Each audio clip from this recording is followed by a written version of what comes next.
Okay, let's dive into this. It's quite something, isn't it? It really is. A bit startling when you first hear it. Nearly half, it's like 46% to be exact, of young people in the UK, we're talking 16 to 21-year-olds, hmm in a recent survey said they'd actually rather have grown up in a world without the internet. Without it. Yeah, Go just figure. just sit with that. Like you said, people who've basically never known a world but the internet. Exactly. What does that even mean for them? What's driving that feeling? Well, that's what we want to explore, isn't it? This isn't just some random poll. No, definitely not. We've been looking at a study by the British Standards Institution. It was in The Guardian, May 19th, 2025. Right. And they spoke to, what, over 1,200 young people? Yeah, 12,293. Yeah. So a decent sample size. Yeah. And their answers, well, they go much deeper than just internet, good or bad. And our goal here isn't just rattling off numbers, obviously. It's about getting to the heart of what this tells us. Yeah, understanding the relationship of the internet with social media specifically. What are the underlying feelings, the behaviors? Getting under the skin of it all. Right. So this main finding, almost half wanting a pre-internet youth. What do you think is behind that? What's the study showing? Well, one figure jumps out immediately. Nearly 70%, that's almost 7 in 10, said they felt worse about themselves after using social media. Wow. 70%. Yeah. So you connect those dots if your primary online social interaction often leaves you feeling worse. Then wishing for a time before that existed starts to make a bit more sense, doesn't it? It really does. It points to, wow, a significant negative emotional toll, that whole comparison culture, maybe feeling inadequate. hmm And that feeling seems to connect pretty directly to another finding, which I found fascinating, the support for a digital curfew. Ah, yes. Tell us about that. So half, exactly But 50% of these young people said they'd actually support restrictions, things like cutting off access to certain apps, certain sites after 10 p.m. half of them wanting limits put on themselves, that's quite telling, isn't it? A desire for boundaries. It really is. And it seems like policymakers are noticing, too. The article mentioned the UK government. The technology secretary, Peter Kyle, is actually considering mandatory cutoff times for apps like TikTok, Instagram. Okay, so it's on the political radar. It seems so. But then you have Ronnie Govender from the NSPCC adding a really important caveat. Right. What was your point? Well, basically, that a curfew, while maybe well-intentioned, isn't enough by itself. Because it doesn't change the content. Exactly. It That's doesn't right. tackle the harmful stuff, the addictive design. Her point is we need sites that are just fundamentally safer, less addictive in the first place, not just timed access. That makes a lot of sense. You can't just put a time limit on potentially harmful exposure. You need to fix the exposure itself. Precisely. Now, what about how they're actually using this time online? The study looked at that, too. Yeah, the usage stats were quite high, weren't they? They were.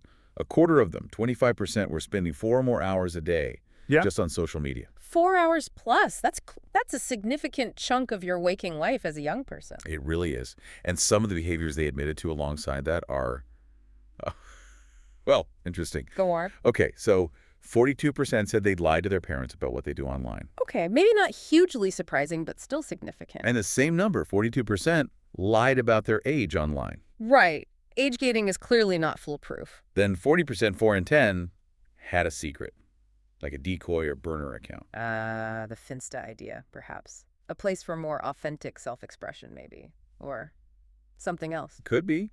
It suggests, a split between their public online persona and something more private. A need for a space away from perceived judgment, maybe. It certainly hints at a complex navigation of online identity. What else? Well, this one raises safety flags for me. 27% admitted sharing their location online with strangers. Oof. Yeah, that's concerning. Sharing location data with people you don't know. Definitely a worry.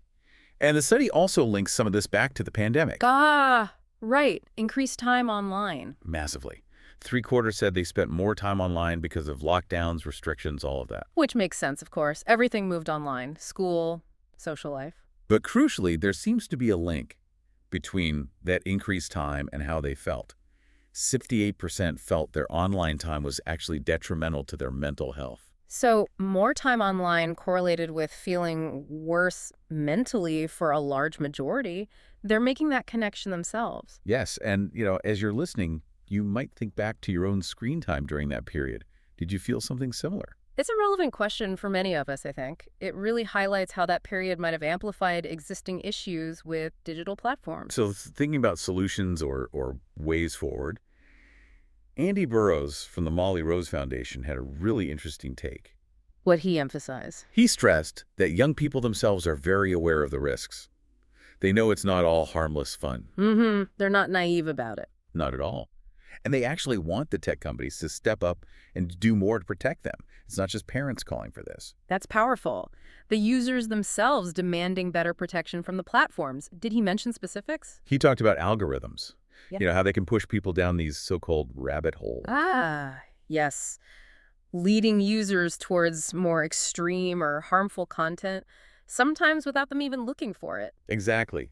That feeling of being algorithmically led into distressing places seems to be a real source of anxiety. And it shifts the blame, doesn't it? It's not always the user actively seeking bad stuff. It's the platform potentially feeding it to them. Right.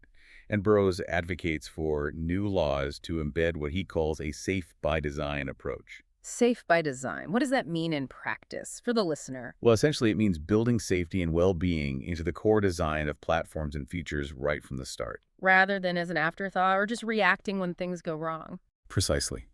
Making safety a fundamental principle, prioritizing kids' needs, society's needs, perhaps over just engagement metrics or pure profit. A fundamental shift in philosophy for big tech, really. It would be. Yeah. So if we pull all these threads together from this deep dive, Yeah. what's the picture?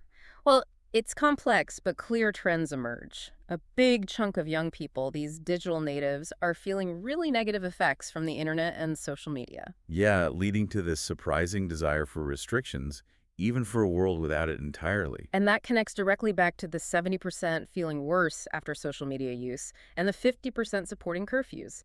It's a consistent theme of discontent. And their online behaviors, the lying, the burner accounts, suggest this complicated, maybe even strained relationship with the platforms. And the mental health impact is stark, especially linked to increased pandemic usage, which then leads naturally into these calls for action. Like the safe-by-design concept, taking proactive steps. Exactly. So there's this real tension, isn't there? They've grown up digital. It's totally integrated into their lives. But they're not necessarily happy with how it's shaping their experience.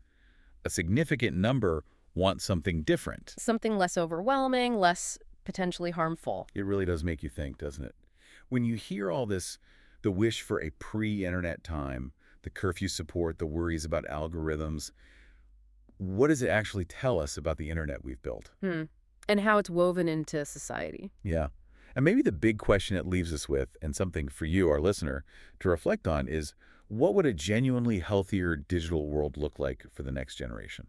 Considering these voices, what needs to change? Definitely food for thought about our own tech habits, too, seen through their eyes.